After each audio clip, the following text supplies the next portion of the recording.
Hello. तर चला मी आज असे मोदक बनवून दाखवणार आहेत की जर मला मोदक आले ना तर तुम्ही सुद्धा करू शकतात. तर चला आपण आज झालं काय, आम्ही आज गावाला जायचं ठरवलं आहे. दुपारी म्हणजे 10-11 वाजता गावाला जाणार आहेत. आणि आता गणपती बाप्पा आहेत, तर आम्ही परत येऊपर्यंत गणपती बाप्पा उठून जातील. त्याच्यामुळं गणपती बाप्पाला नैवेद्य दाखवायचाच राहिला. सुरुवातीच्या दिवसात मला प्रॉब्लेम असल्यामुळं मला नैवेद्य दाखवता आला नाही. तर म्हटलं आता सकाळी सकाळी 5 वाजता उठून मी व्हिडिओ तयार केला, म्हणजे मोदक बनवायला घेतले. म्हटलं जर आत्ता नाही बनवला तर गणपती बाप्पा निघून जातील परत गावावरून येईपर्यंत.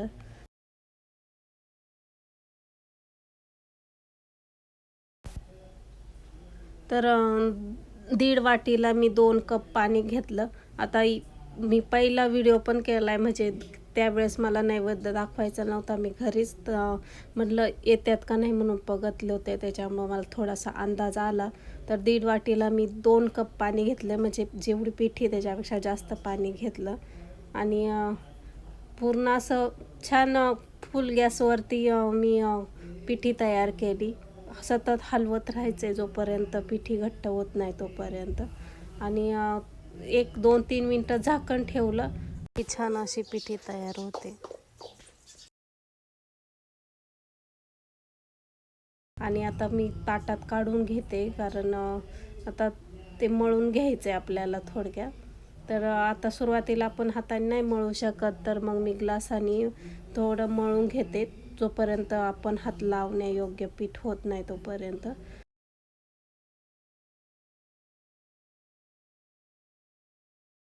थोडंसं गार पडलं आणि मग मी हाताने मळून घेतलं, तरी पण माझे हात भाजत होते, तर मी बाजूला ठेवून दिलं.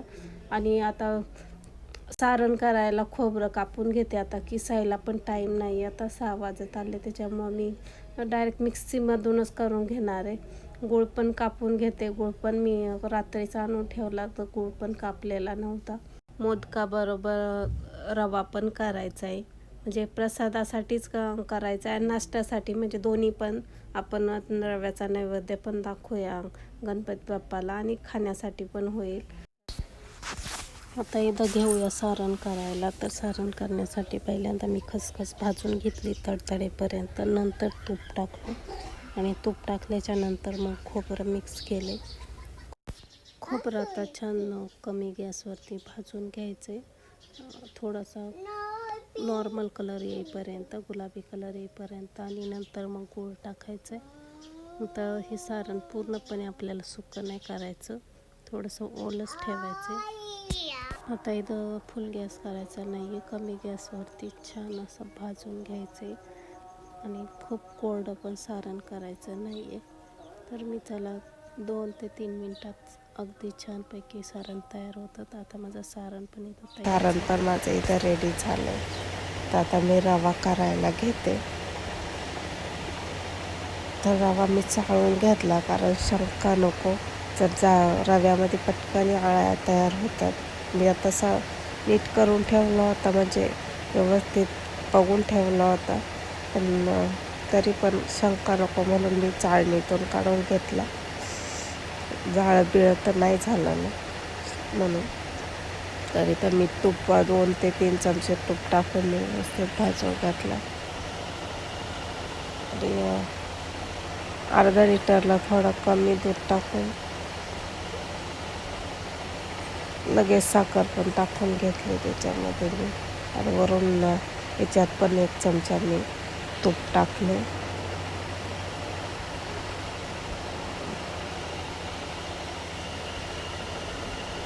तर इथं पण फुल गॅस केला, आणि जोपर्यंत आपलं रव्याचं मिक्सचर घट्ट होत नाही तोपर्यंत फुल गॅसच ठेवायचं, कारण रवा जास्त चिकट होऊ नये म्हणून.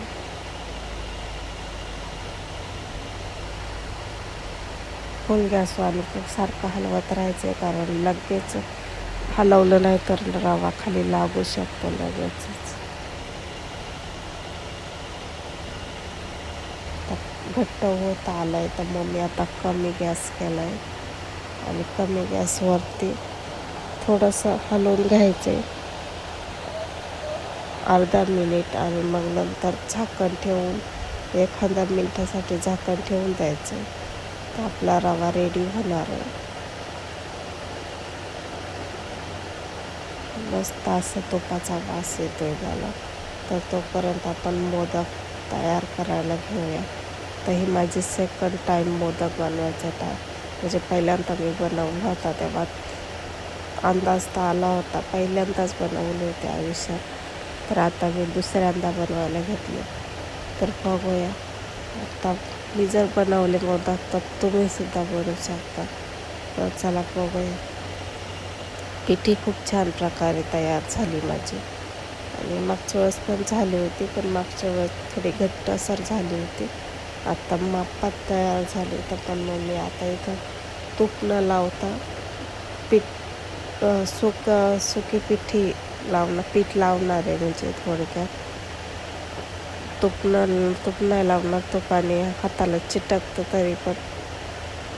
तर मग मी पीठ लावणार आहे. पिठाने जास्त चांगलं येते. तर चला, तर मी असं आता मला पुरणपोळ्या व्यवस्थित करता येतात. तर मी सेम पुरणपोळी वाणी उंडा आहे ना, तो करून घेतला, त्याची पोळी करून घेतली. आणि मग आता से 2 बोटे मागे ठेवून एक पुढचं बोट पुढं ठेवून असं चिमटीत बरोबर त्याची पाकळी तयार करायची. आणि पुरणपोळ्या मला व्यवस्थित जमतात. त्याच्यामुळं मला हे काय म्हणतात, तो उंडा असा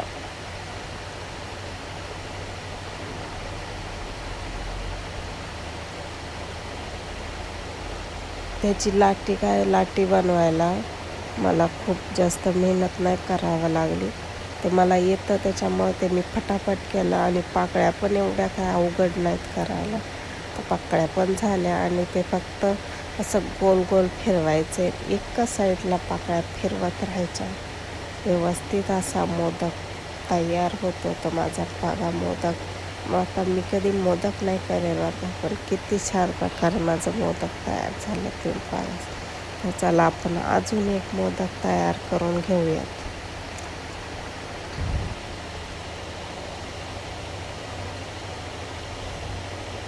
तर हे आता पुरणपोळी करताना चाडा असाच करावा लागतो छान, आणि त्याच्यात पुरण भरावं लागतं. फक्त त्याला एवढंच का पाकळ्या करावा लागत नाही. तर ती सवय आहे मला. तर मग त्याच प्रकारे मी केलं. फक्त याला एक वेगळी पद्धत म्हणजे थोड्या पाकळ्या करायच्यात आणि ते बंद करायचे. तर सेम तीच पद्धत मी वापरली, म्हणून मला करायला काहीच अवघड वाटलं नाही. तर हे फक्त असं गोल गोल गोल गोल करत त्याचं तोंड बंद करायचं. आणि पाकळ्या अशा एका साईडला फिरवायच्या. पाकळ्या अशा सरळ अशा दाबायच्या नाही, एका साईडला फिरवत यायचं. आणि जे सारण वरती येईल ते काढून ठेवायचं. तर आपण फिरवत आल्यावर जे जास्तीचं सारण असतं ते वरती येत राहतं. जेवढं ते वरती येईल तेवढं काढून टाकायचं आणि त्याचा तोंड बंद करून टाकायचं. बघा किती छान अशा प्रकारे मोदक तयार झाले. तर सारण कमी असल्यामुळे मी 1.5 वाटी पिठी घेतली, तर त्याचे 10-12 मोदक तयार झाले. तर ठीक आहे, तेवढे तर तेवढे. तर मग इथं 5 मोदक देवाला 5 मोदक राहतील आपल्याला खायला. बाद झाले तेवढे. त्याच्यासाठी आपण रवा पण केला. पण रव्याची आठवण आली.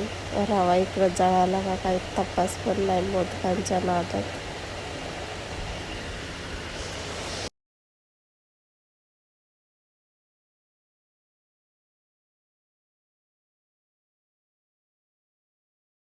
इथं आपण दुसरा एक मोदक तयार करून घेतो.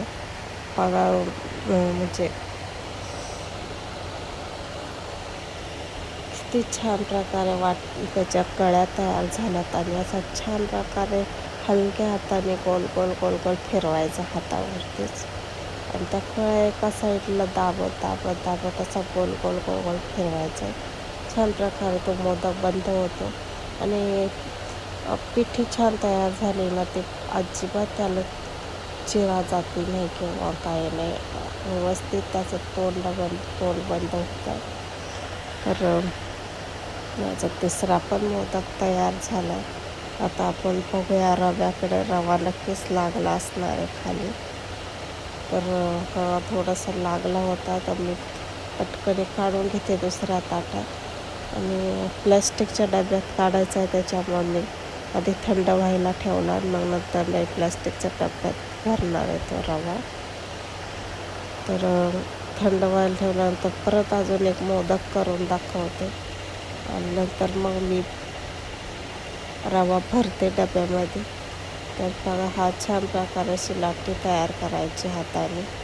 आता मी मागच्या व्हिडिओमध्ये मी केलेलं, तर ते असं चपातीसारखं लाटून त्याची ग्लासामध्ये पुरी काढून आणि मग मी मोदक बनवले, कारण त्यावेळेस येतच नव्हते मला.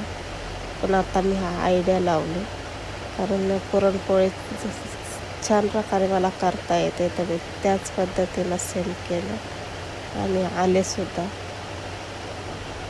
तर चला, हा पण मोदक तयार व्हायला आला आहे.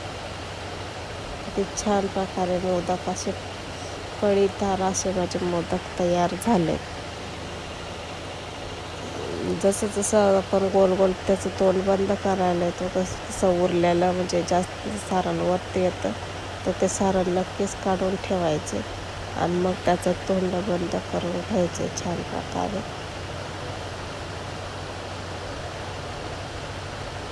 तर मी पीठ लावलं आहे, तुम्ही तूप पण लावू शकता, काहीच हरकत नाही. तर मी इथं आता माझे सगळे मोदक तयार करून ठेवले.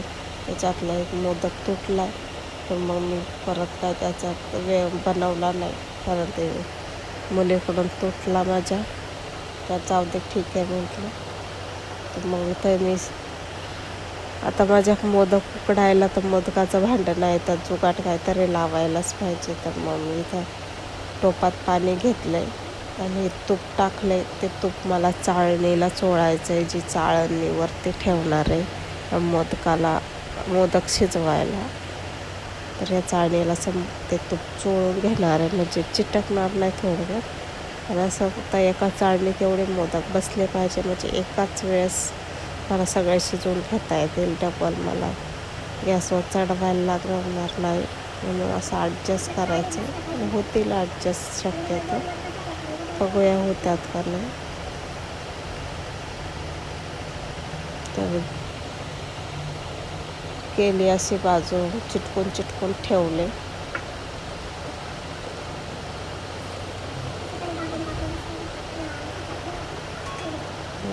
झाली जागा. सारून ठेवले आणि झाली जागा. तर एक वेळ आता पाण्याला उकळी आली आणि चाळण ठेवून द्यायची व्यवस्थित. आणि चाळण पण डब्याच्या टोपाच्या मापाचीच आहे, त्याच्यामुळं व्यवस्थित फिट बसते. वरून झाकून ठेवून द्यायचे आणि फुल गॅसवरती मी शिजवले 10 ते 15 मिनटे. कारण फुल गॅसवरती वाफ अशी जास्त वरती येते आणि पटापट शिजतात. कमी गॅसवरती वाफ येत नाही पटापट वर, आणि भांड्यामध्ये वाफ राहते ना, ते मोदकाच्या भांड्यामध्ये. तसं याच्यामधून त्या चाळणीखाली वाफ निघून जाते, त्याच्यामुळं कच्चे राहायची शक्यता राहते थोडीशी. म्हणून मी फुल गॅसवर ठेवलं आणि आता थोडासा तुपाचं धार टाकते त्याच्यावर. खूप छान असा वास येतोय. तांदळाच्या पिठीचा एक वास आणि तुपाचा वास, खूप छान माझे मोदक झाले. तर चला, मी आता ताट तयार करते आणि जायचे मंदिरात गणपती बाप्पाला.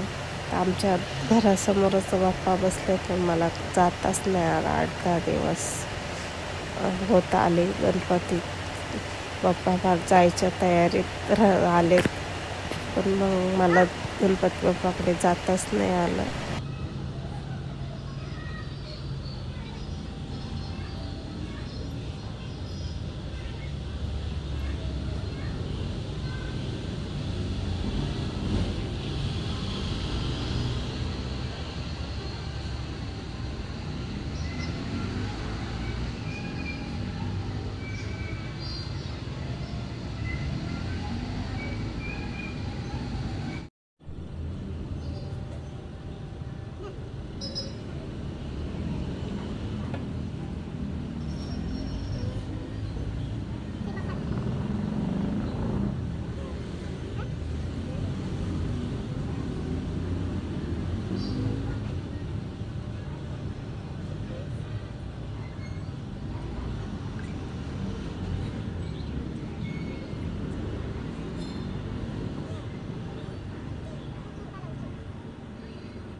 आता इथं गणपती बाप्पा पण जाऊन आल्यानंतर म्हटलं आपलं पोटोबा करूया. तर मोदक खाऊन पाहिले, खूप छान झालेत मोदक आणि पिठी पण खूप छान झाली. त्या मोगरा एकदम मोगरा बासमती राईस, त्याचा एक वास आणि त्याचा तुपाचा एक वास, खूप छान असं प्रकारचं कॉम्बिनेशन लागलं आणि खूप छान प्रकारचे मोदक झाले.